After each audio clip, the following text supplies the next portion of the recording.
Hola Amy, buenos días. Buenos días, nos encontramos con Amy Ritterbusch. Ella es geógrafa, PhD en Geografía Humana y profesora de la Escuela de Gobierno de la clase de Derecho a la Ciudad en la Universidad de los Andes. Vamos a contar con la entrevista. Amy nos va a responder algunas preguntas acerca de la exclusión social en la calle de la Mariposa. ¿Operan dinámicas de exclusión en la Mariposa?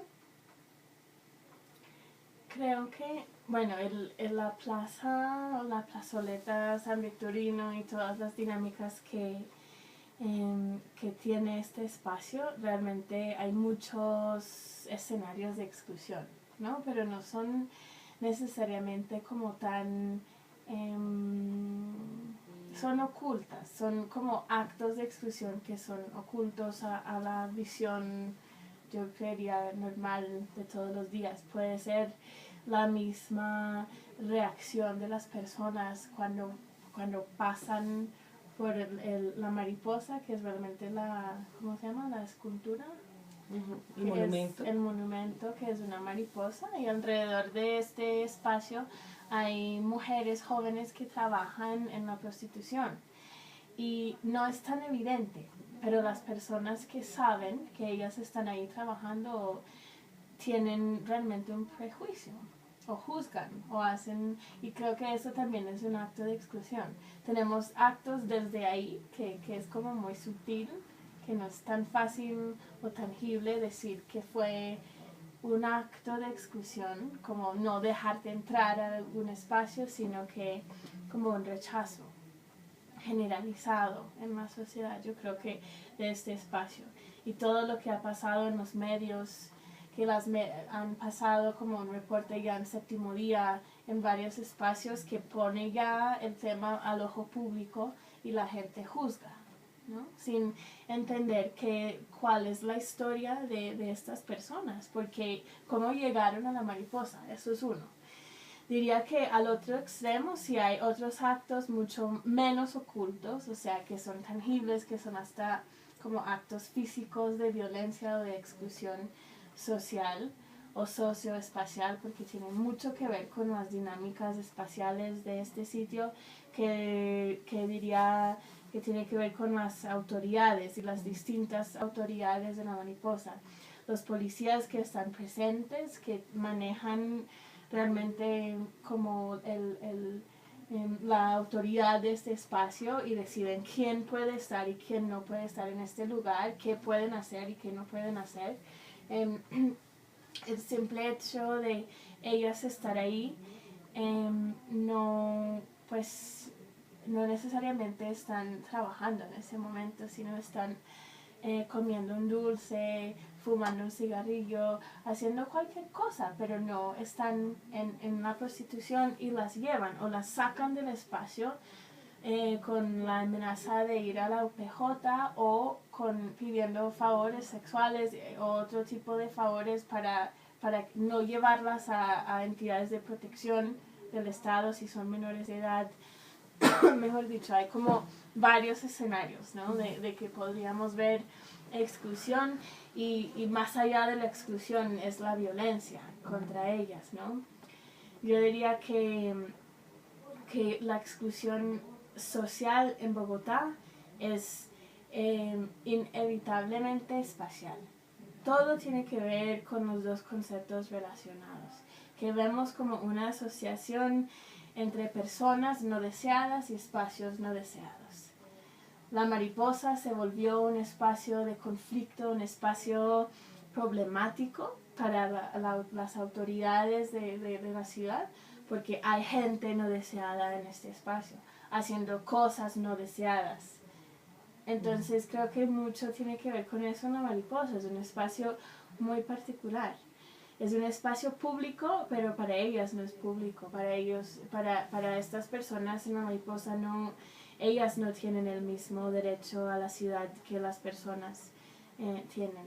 Las otras personas que simplemente pasan por la plazoleta para ir a comprar su disfraz de Halloween, para hacer cualquier cosa que hace la gente que llega al San Victorino. Llegan y ellos tienen más derecho a este espacio de la ciudad que las mismas personas que habitan, que trabajan, que utilizan el espacio todos los días. Perfecto. Muchas son madres, ¿no? También si las llevan a la UPJ, ¿qué hacen con sus hijos en ese momento? Muchas veces eso es como una de las razones que no las llevan, si están lactando, pero creo que es algo importante por considerar. Estas personas también son madres, es la hija de alguien, no podemos simplemente como olvidar esta historia cuando estamos pensando en estos actos de llegar a trabajar en la mariposa, sentirse que no es capaz de algo mejor para su vida, de no tener ganas de nada, porque bueno, eso es lo que me dice la sociedad, que soy un desechable, que no valgo nada, que soy en basura, que es muchas veces lo que pasa cuando ellas además con sus clientes es un mismo trato. No es el mismo trato la mujer que trabaja en la mariposa que las mujeres que trabajan en Santa Fe. Y no quiero decir que en Santa Fe no reciben violencia de los clientes o maltrato, pues el impacto es esto, una consecuencia de la imagen que tiene la sociedad de ellas, que ni siquiera valen como trabajadores sexuales, como valdrían en el Santa Fe. Entonces creo que eso sí es un punto muy importante para considerar, que tenemos que generar un trato y un espacio de trabajo para ellas que es digno. Muchas gracias, Amy. Y bueno, y finalmente entonces, en tu opinión, ¿cuál es un posible rumbo para empezar a solucionar estas dinámicas de exclusión que generan este tipo de consecuencias? Creo que un primer paso, y digo primer paso porque hay mucho por hacer, es visibilizar. Y por ejemplo lo que hicimos en el foro, como visibilizar las voces de las mismas personas, traerlos a espacios donde no han estado, a la academia, a entidades públicas, hacer foros en el espacio público. Creo que ese es el primer paso. Tenemos que visibilizar la problemática, llevarlo al ojo público, hacer entender que son personas, seres humanos que tienen historias y visibilizar estas historias. Cómo llegaron a la mariposa, no solo como reducirlas a ser habitantes de este espacio ya. Muchas ni siquiera viven allá, viven en otras partes, llegan a la mariposa de la misma manera que yo llego a mi oficina todos los días. Dejan sus hijos en alguna parte, cuidados por otra persona y van a trabajar. Y creo que primero tenemos que considerarlo así, que ellas, algunas sí viven explotación, no podemos simplemente decir que es trabajo sexual y ya, porque hay muchas dinámicas. Hay algunas que están ahí por obligación, sus parejas las obligaron a estar ahí, entonces creo que tenemos que ver cada caso y ver cómo ellas se identifican, si son trabajadoras sexuales o si son niñas explotadas o si como ellas quieren presentarse a la sociedad y darles espacios para que lo hagan. Y además de eso, que no solo queda en un foro, que podemos articular con entidades públicas cuáles acciones tomar en estos espacios, cómo podemos llegar a unas políticas de convivencia que convienen a todos, ¿no? Que ellas salen beneficiadas también.